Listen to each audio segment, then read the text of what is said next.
एक जंगल में एक हाथी रहता था, ताकत के नशे में चूर।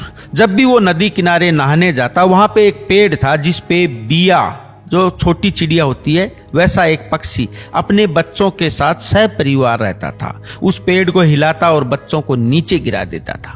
बिया के घरवाली काफी परेशान हो गई। एक दिन उसने अपने पति बिया को बताया कि हाथी इधर से गुजरता है और हमारे बच्चों को गिरा देता है। बिया बोला कि एक बार उसके घर पे जा और हथनी को समझा के आजा कि ये बात है। बिया के घरवाली हथनी के पास में गई और बोली, भाभी जी नमस्ते। जेठ जी नदी किनारे नहाने जाते हैं, पेड़ को हिलाते हैं और हमारे बच्चों को गिरा देते हैं। मैंने आपके देवर को अभी तक नहीं बताया है। जिस दिन उनको बता दिया तो फिर मेरे को कुछ मत कहना, फिर पंगा खड़ा हो जाएगा। हथनी बोली, ठीक है, मैं समझा दूंगी। हाथी आया। हथनी ने कहा, क्यों बच्चों को परेशान कर रहे हो? वो देवरानी आई थी, उलाना देके गई है। हाथी बोला, अच्छा वो पंगा खड़ा कर देगा, अवील है। अगले दिन फिर गया, बच्चों को गिरा दिया। बिया के घरवाली फिर परेशान। बिया घर पे आया तो उसने कहा, हाथी नहीं माना, आज फिर बच्चों को गिरा दिया। बिया बोला, मैं 2 मौके देता हूँ, एक बार और जाके समझा के आ।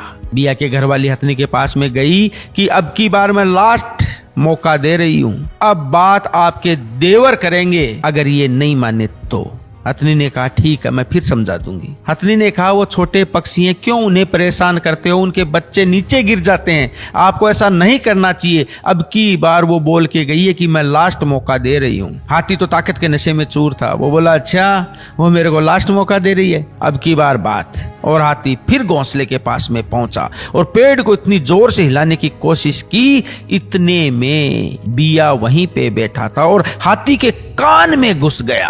अब सोचो, कान में अगर एक चींटी भी घुस जाए तो क्या होता है? वो तो बिया था, चिड़िया जितना बड़ा। हाथी की हालत हो गई खराब, कान में गुदगुदी, दर्द, दोनों मुंह खुल गए। जंगल में इधर भागे उधर भागे, पर बिया निकलने का नाम नहीं ले रहा। हाथी हथनी के पास में पहुंचा और बोला कि तू जा और अपनी देवरानी से बोल कि मेरी गलती हो गई, आज के बाद में जहां पे बिया का घोंसला भी होगा उसके नजदीक से भी मैं नहीं गुजरूंगा, मैं वादा करता हूं। हथनी ने हाथ जोड़ के माफी मांगी और बोली कि आज देवर जी को बोलो कि इन्हें माफ करे। बिया के घर वाली कान के पास में गई और बोली, अजीब, आ जाओ बाहर, आ जाओ। ये मान गए, अब माफी मांग ली। माफ करने से आदमी महान होता है। बिया बाहर निकल गया। दोस्तों, इस कहानी का मतलब यही है, कभी किसी को कमजोर मत समझो। अपने घर में, अपने समाज में, अपने परिवार में घर का मुखिया